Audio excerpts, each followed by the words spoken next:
Hi everyone, and welcome back. We are joined today by Ambassador Chas Freeman, the former U.S. Assistant Secretary of Defense. So thank you for coming back to the program. It's good to see you, my friend. Glad to be with you, Glenn. So I want today to, take a step back and look at the shift in world order and how the countries are repositioning themselves. Because, after the Cold War, I remember the immense optimism, the political convictions. They kind of reflected the whole theory that we had reached the end of history, and the world was expected to embrace liberal democracy, human rights, and align under the leadership of the United States. And it would be, so peaceful, it would almost be boring. This was the thesis. And again, this was almost adopted as truism of a lot of the politicians over the next years. But if we jump forward to the present time, we see now, NATO having started a proxy war against Russia. U.S. bombed Iran's nuclear reactors. We have joined forces with Al-Qaeda and ISIS in places like Libya and Syria. Total ethnic cleansing seems to be the objective of Gaza. There's an obsession with breaking China and possibly even war. And there is now, seems that Washington is contemplating a decapitation strike against Venezuela. If one will go to Europe, we can see everything from economic decline, democracy decline, war enthusiasm, collapse of relevance, and the desperation also seems to strengthen the crazies. Meanwhile, if we look east, the Eurasian giants seem to be building a new world, economic and political, without us. And I thought, who's better to talk to than you, as you were there in the 1990s. You were then the Assistant Secretary of Defense. You also had a central role in planning the post-Cold War security architecture. Now that we come here, what is your diagnosis? Because it's we went from this immense optimism. A lot of this you can tell by all politicians is genuine. Yet we went off the rails at some point, it seems. I mean, how did we end up in this position? Well, that's a very good summary of. Sorry, also very big question. So of a lot of things that have happened. You reminded me that before I was Assistant Secretary of Defense, I was ambassador to the Kingdom of Saudi Arabia when Saddam Hussein and Iraq invaded and attempted to annex Kuwait. And I recall the very first highly classified, restricted short telegram that I wrote after that said that we could not advise the president, George H.W. Bush, that we could not accept the new world order that would follow the Cold War as beginning with the annexation of a small country by a larger aggressor, and that we had to reinforce international law and the ideals of the UN Charter. And I think the only thing from that telegram that was taken aboard was the phrase New World Order, which was immediately distorted to be some sort of conspiratorial hegemonic thing. But it turned out to be that in the end. And I think what has happened now is that the unipolar moment that Charles Krauthammer identified is clearly gone completely. And you can see that in every sphere. I don't know if you watched on September 7th. Well, September 3rd, there was a major military parade in Beijing following the meeting of the Shanghai Cooperation Organization, which has now grown a number of new institutions, including an SCO bank, apparently, to be chartered and to facilitate the integration of development planning through basically the entire non-European part of the Eurasian continent. Very interestingly, the American reaction to this is that it's all aimed at the United States.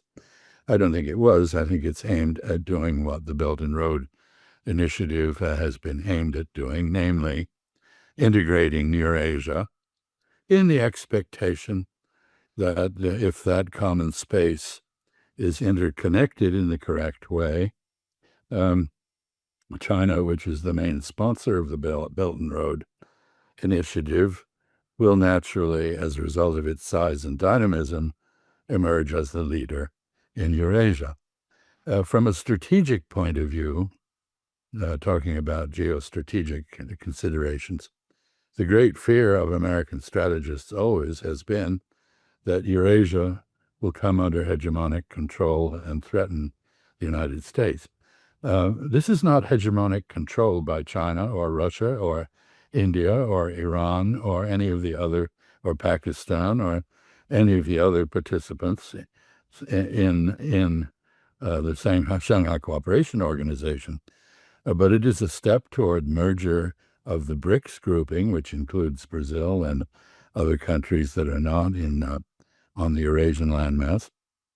The incorporation of the BRICS and the SCO into a single structure from which the United States is excluded largely by choice. When China chartered the Asian Infrastructure Investment Bank, they invited Washington to join. The United States declined. So did Tokyo. Otherwise, pretty much everybody in the world joined that organization, which instead of turning out to be a deviation from the post-World War II order, has turned out to be an affirmation of it, following the same rules that the World Bank does, and in many cases, co-financing with the World Bank. So I think one point that has to be registered immediately is that neither the BRICS nor the Shanghai Cooperation Organization nor the other regional organizations that are coming into being want to overthrow the post-World War II order as the United States and others charge. They want to restore it because it has been attacked and dismantled by the United States. So you see references to restoring the power, authority, and scope of the World Trade Organization coming out of the SCO, coming out of the BRICS. You see references to the UN Charter, which you never see now in Western statements about things. You see an affirmation of the Westphalian Order, an emphasis on national sovereignty, freedom of choice, freedom of system choice, and immunity from intervention in internal affairs. This in the part of the world that is forming a bloc, which is united only by its decision to keep the United States out of it.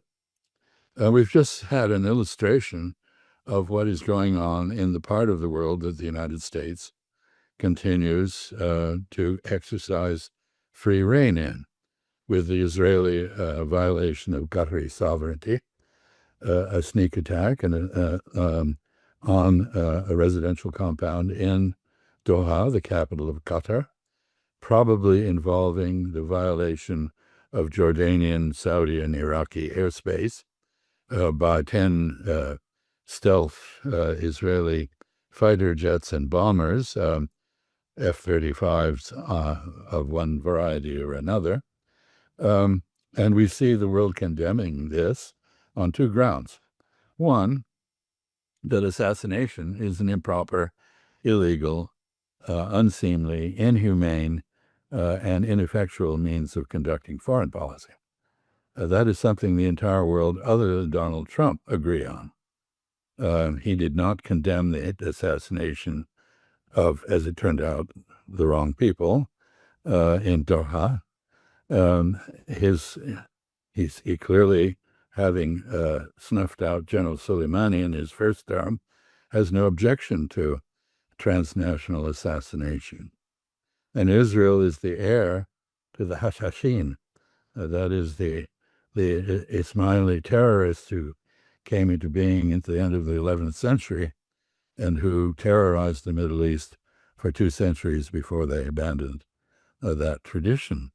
It conducts a foreign policy which is entirely without regard to international law, cruel, sadistic, and largely based on the fallacious theory that you can change trends by murdering those at the top of organizations involved in them. So anyway, I mean, I think the major thing that is happening in terms of reorganization is that the West is retreating into the equivalent of the citadel while everyone else is advancing. You see globalization continuing everywhere outside the transatlantic region. Both Europe and in North America, with the exception of Canada, are averse now to the very processes that brought prosperity and raised people out of poverty all over the world.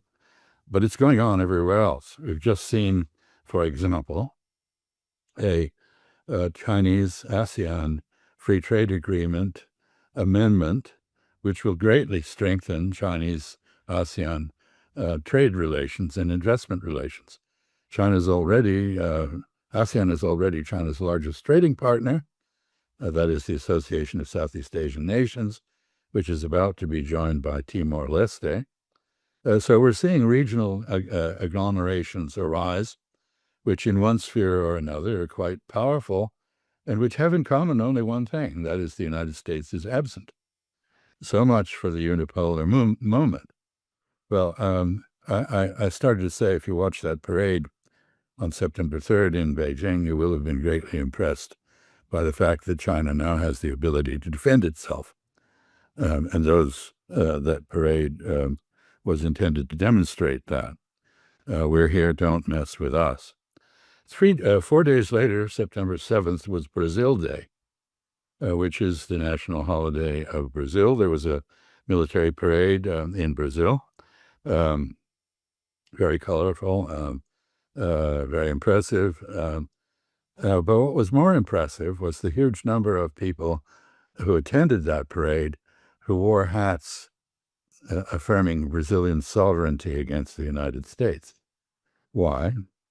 Because a petulant, impetuous American president has demanded changes in Brazilian domestic constitutional practices and the rule of law in order to protect his bosom buddy, Jair Bolsonaro, who staged an attempted coup against an election rather similar to that Mr. Trump pulled off in January 6, 2021. So clearly we're seeing a world in which, as you know, I prefer the word multinodal to multipolarity. Multinodal realities are coming about. Nodes are being established by regional associations intended to replicate and restore the lost world of the American-sponsored post-World War II order, with its deference to the rule of law, its creation of common institutions to regulate relations between states, its liberalization of trade and investment regimes, and its openness to innovation. That is all gone in terms of what is happening in the transatlantic region. I've gone on far too long, and I probably said nothing of significance, but I think I shall stop here. There are many, many other aspects to this. Yeah. Well, you mentioned Krauthammer, who was in 1990, coined this term, a unipolar moment, to signify that it was only one center of power. Now, in that article, I thought it's interesting because he argues something along the line that, well, this is just the reality of the power distribution, so we have to act accordingly. But however, in the future, the world will have many poles of power, but we'll adjust then. And I remember when I read it, I thought to myself, well, it's fine and well then and there, but 30 years later, you have had a whole new generation of politicians grown up under the ideological conviction that this is the normal state of things, that the political West, we will sit on top. This is how security is created. This is how our values are able to survive. It is dependent on this. So the idea that the distribution shift and okay, we'll just adjust our policy accordingly, it's not playing out as such. And I think it's a great shame though, because if, as you said, the Eurasia now, it's balanced. There's no hegemon which can dominate all of it. And this is very different from the past, because in the 19th century, when the British they have good reason to fear the Russian Empire, which had both the intentions, it seemed, and the capabilities of pursuing hegemon in Eurasia. In the 20th century, you had the Soviets, I would say, with the capabilities, possibly, and possibly the intentions to have a hegemon in Eurasia. But today, there's even China's the most powerful one, can't dominate the region. If it would walk back, I guess, these ideas of many centers of power and having civilizational diversity in favor of some hegemonic model, you would see even their closest friends, like the Russians, turning against them. So you have now this balance of power in Eurasia. This is, but still we won't partake, and all this blocking of it, as you also suggested in 2015 when the Asian Infrastructure Investment Bank was launched.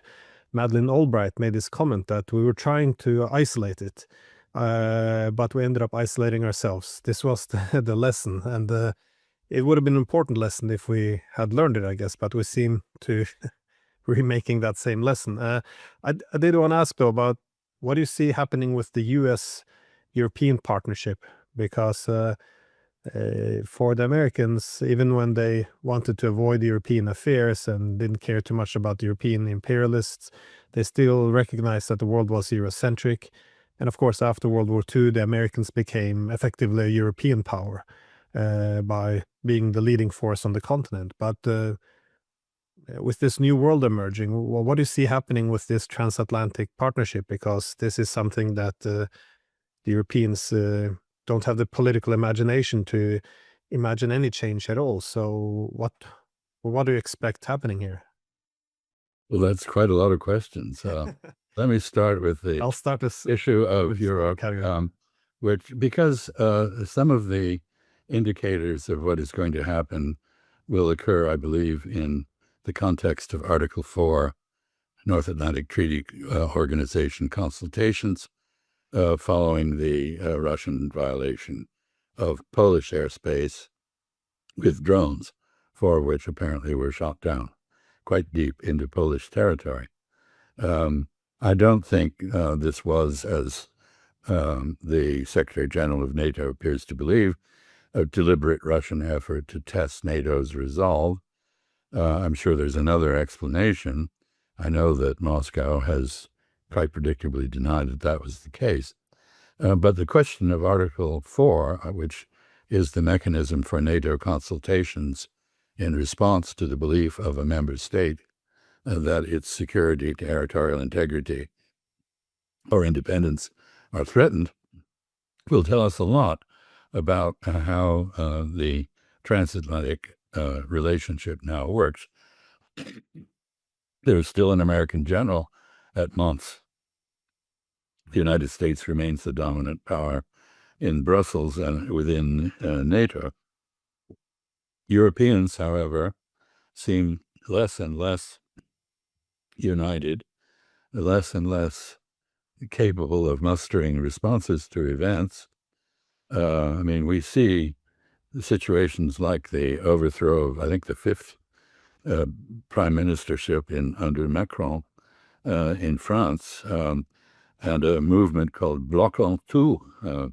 We will block everything, or let's block everything, which is a measure of the disaffection of the populace in a democracy, a Western democracy, from its leadership. And I think that is a fairly general phenomenon. You can see it in Germany, where I think Chancellor Merz is not in tune with the majority of German opinion on crucial issues for Germany's future.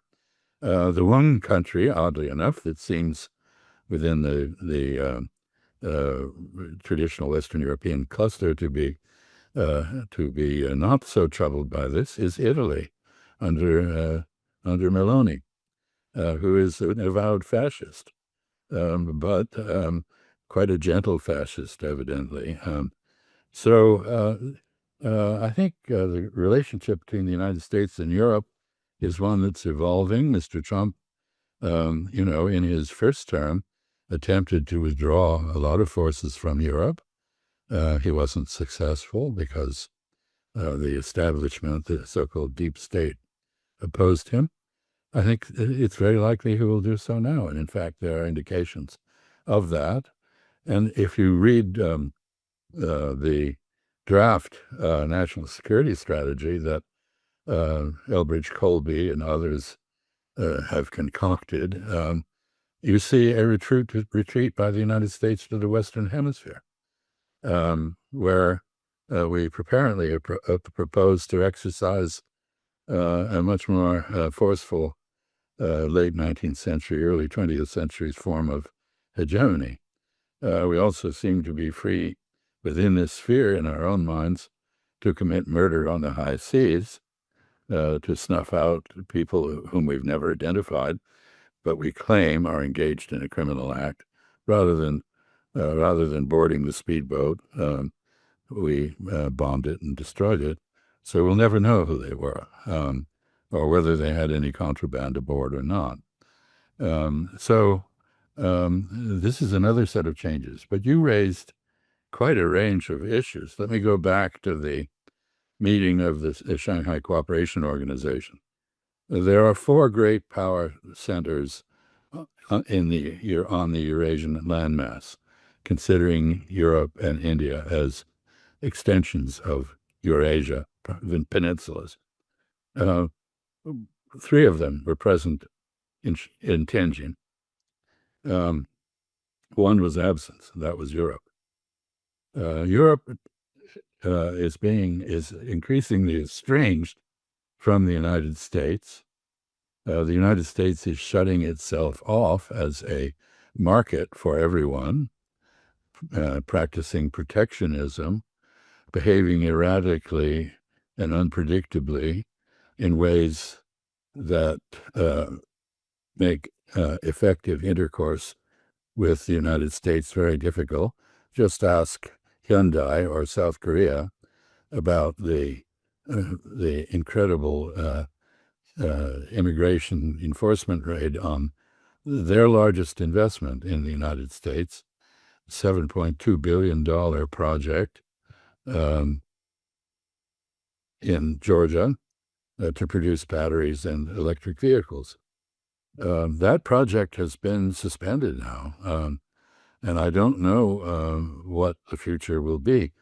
The United States does not have the skilled workforce to operate that factory, does not have the immigration policy necessary to enable legally imported workforce to do that. And so I don't know where that's going. But the Europeans face a similar dilemma, and we see an attenuation of transatlantic ties, tourism way off because people fear what might happen to them if they come within the jurisdiction of the American immigration police and are subjected to the lawlessness of those police in what is an emerging police state in the United States. Again, I think we'll see a lot from the consultations over the intrusion into Poland. I note another thing. Again, you asked so many questions all in one that I'll try to do justice to your statement. The moment that Israel attacked Doha, Qatar, is basically the day that the UN General Assembly convened. And one of the main items on the General Assembly list is the recognition of a Palestinian state. Another item on the General Assembly agenda, even before this, was to utilize the Uniting for Peace mechanism to have the General Assembly override the veto power of the United States in the Security Council. I think the likelihood of that has just gone up considerably. I know that even a disunited Europe under von der Leyen has finally suspended transactions with Israel that benefit Israel in the context of its attempted annihilation of the Palestinians. Spain, a country which seems remarkably sensible in the current context, both in terms of not overestimating the Russian threat and in terms of reacting with dignity and respect for law to the horrors in the Levant, in Israel and Palestine. Spain has just taken forceful measures to suspend most of its relationships with Israel. And I don't think you can discount this as a trend within the overall transformation of global politics. Israel has been revealed as a criminal state, cruel, sadistic, unrestrained by any rules. And this brings me back to your comment about the rules-bound order, as it were, which was a Biden administration G7 special. Basically, we make the rules, we decide who has to follow them, we decide who is exempted from them, we exempt ourselves, but the rest of you in the world knuckle up and do what we tell you. This is not a world order based on international law. It is not the post-World War II order. It is something quite different.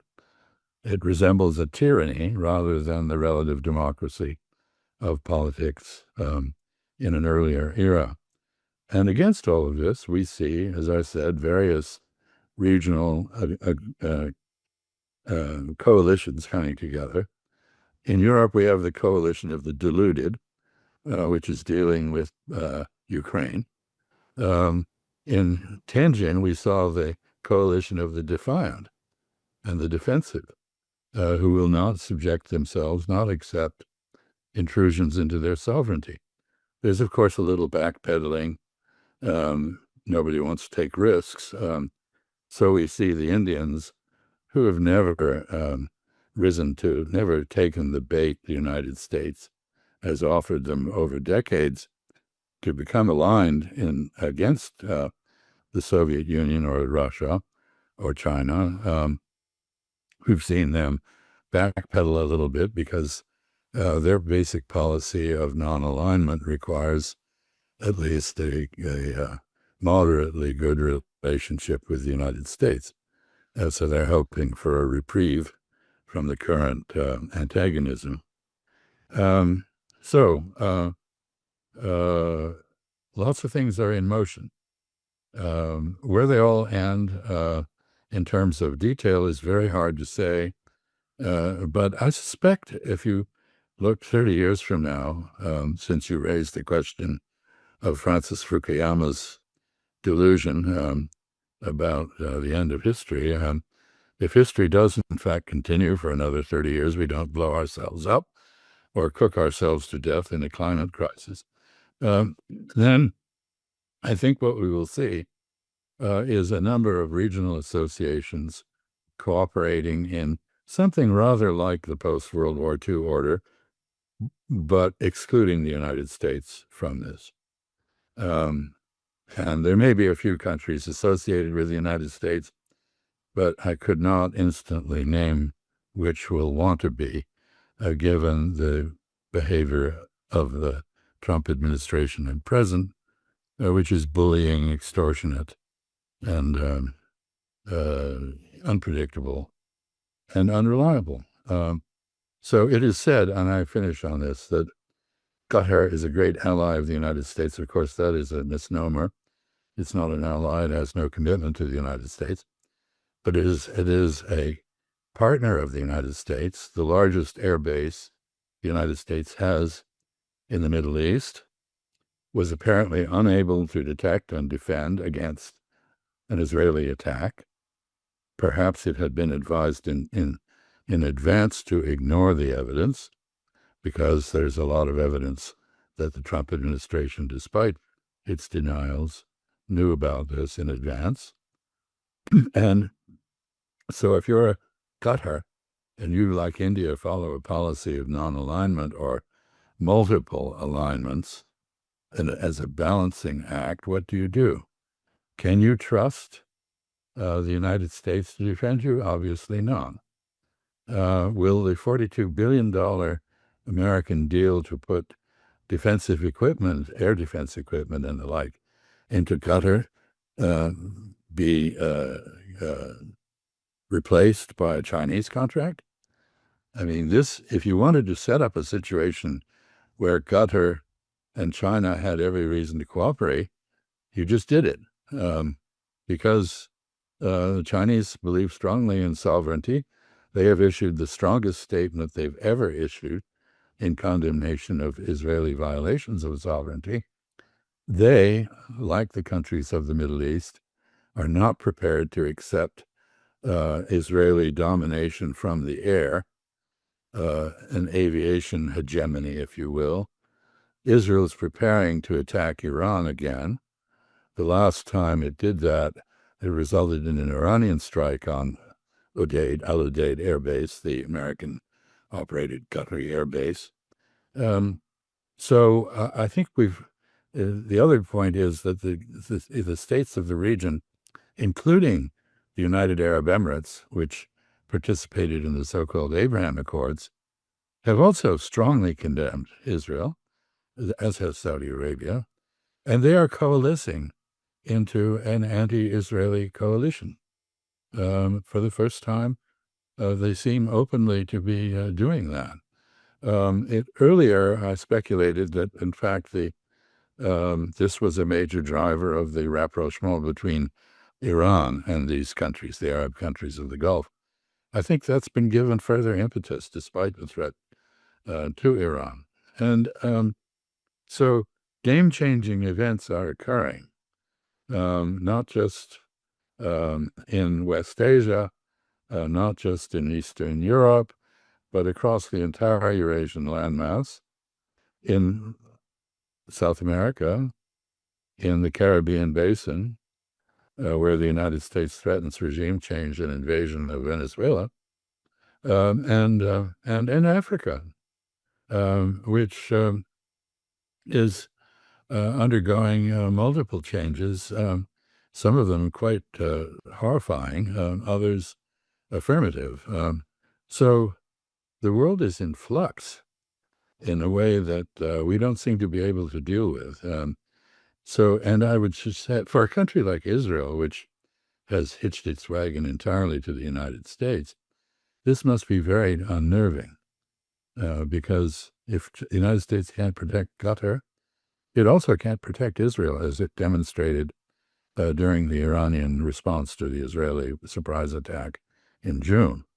Everything the United States and Israel were able to do was not enough to protect military and infrastructure installations in Israel. And if there is another round, as there looks like there will be, I expect Iran to devastate Israel. Yeah, I have a hard time understanding the Israeli policy, though, because you would expect, as you said, they have hadn't had to make any compromise over the past few decades because, well, they linked themselves up with the United States. But if you see that your main sponsor is in relative decline, you would assume that they would want to cement a new deal today, something that cements the status quo, makes it acceptable to neighbors. So make the necessary concessions.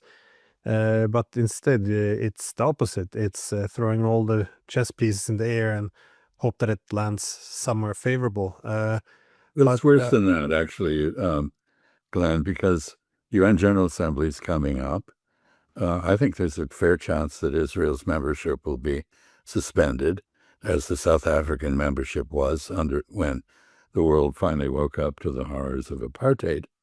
I think the chances are good that there may be a Uniting for Peace resolution of some sort to take action against Israel.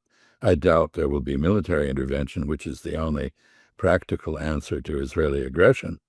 But there could well be punitive measures against Israel authorized by the General Assembly over the veto of the United States. The question of the viability of the UN system as the world regionalizes and globalizes outside New York has arisen. Many countries now demand the removal of the UN from New York because the United States no longer respects the headquarters agreement and has banned the Palestinian delegation, which it has an obligation under the headquarters agreement to receive. So we have, we've seen the World Trade Organization, the WTO, destroyed, essentially. Now we may be seeing the UN being destroyed. Something new will arise in its place. The League of Nations failed, after all, and was replaced by the UN. But whatever is going to replace the UN will have to go back to Krauthammer's comment, reflect the constellation of power in the world. And that constellation is no longer concentrated in the West. The fact that Britain, France, and the United States, as well as China and Russia, have permanent membership in the Security Council reflects a bygone era. Britain and France are not world powers now, much as they might wish to be. And the United States no longer sways the world in the manner that we did. So I think many events are coming together as catalysts for change. Exactly what change they will produce, we can't say. I wanted to ask, though, about Iran, because it appears to be a bit of a wild card. Again, if you look at the large Eurasian powers, a lot of their interest seems very clear-cut. For example, the Russians and Chinese, they don't want containment, so they have to work together to create an alternative economic system, new currencies and transportation corridors and technologies, all this. The Indians, of course, they not going to line this heavily in because they want to be non-aligned, so they will look for an opportunity not to work with everyone, including the United States, hoping this will blow over. But Iran, they are a bit cautious about getting too dependent on any external power, but they have a lot of enemies. And as you said, the Israelis, as well as the United States, doesn't appear to be done with Iran. What do you expect? I mean, if you were advising the Iranians, what kind of a advice, or in general, what kind of a direction do you think they might go? Because despite them having some, you can say, success in this 12-day war with the Israelis, it's not a great position to be in, because they can't really give too much punishment to the Israelis either, because the Israelis could use a nuclear weapon. I mean, after all we've seen over the past years now, I wouldn't put it past anyone that this is not reasonable. Correct. Yeah, well, I think one of the aspects of Iran that makes it different is that it is like China, as Russia claims, like Europe as a whole. It is a civilizational state. It's been in existence for millennia. It has had a coherent existence in one form or another for at least 2,500 years. And therefore, its supreme national interest is the preservation of its national identity, its independence, its strategic autonomy, of course. And yet, the United States and Israel together have narrowed Iranian options greatly. And this brings me to the effects of various things that are happening in the financial sector on the reach of American sanctions. We have in the Senate, with 85 sponsors, an absurd piece of legislation which would introduce secondary sanctions on any purchaser of Russian oil or gas. This means China, India, basically this is writing off the entire world with sanctions.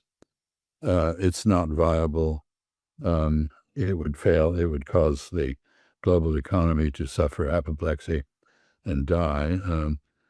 So I don't think it's likely. But Along with this, the attitude behind it is creating more and more challenges to the single currency system that has prevailed in global trade and investment since Bretton Woods Agreement of 1944.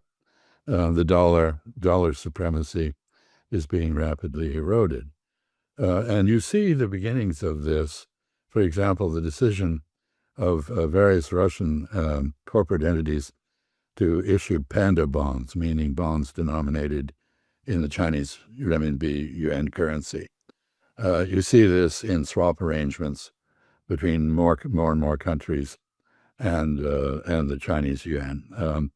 You see this with an advancing relationship between Iran and China and Russia outside the SWIFT framework, that is the Brussels clearinghouse for international monetary transactions, from which Iran has been excluded as Russia, as basically.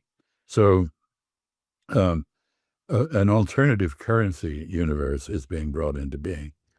And here there's a lot of confusion. I would say there's a distinction between reserve currency. Reserve currencies are currencies which are held because they are believed to have stable value, and they therefore safeguard value, and trade settlement. Trade settlement is the fundamental issue, and more of it is not being done in the dollar. More and more of it is being done in other currencies, including the Chinese currency. China's trade now is, I think the majority of it is actually being settled in Chinese yuan. So if your currency is widely used and acceptable as a mechanism for trade settlement, transaction settlement, then it qualifies as a reserve currency. And so we see, in fact, more and more people holding currencies other than the dollar as reserve currencies. Meanwhile, in this year, the dollar has declined by about 12 or 13% in value relative to other currencies. So it is not holding value. We have an assault domestically on the major pillar that has kept the dollar central to the global economy, namely the Federal Reserve.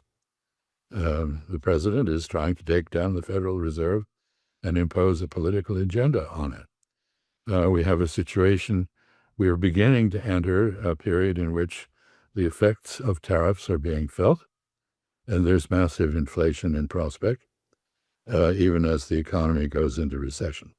That is called stagflation. It is a recipe for further decline. So all these things come together, and they affect Iran because they make a country like Iran more and more able to maneuver outside the realm of the dollar, more and more able to withstand dollar-based sanctions. There's just not to say that Iran is doing well economically. It's not. And there are many dissatisfactions in Iran. But here, too, we have the effect of the American and Israeli attacks on Iran, which appear to have, for a time at least, rallied the populace behind the regime.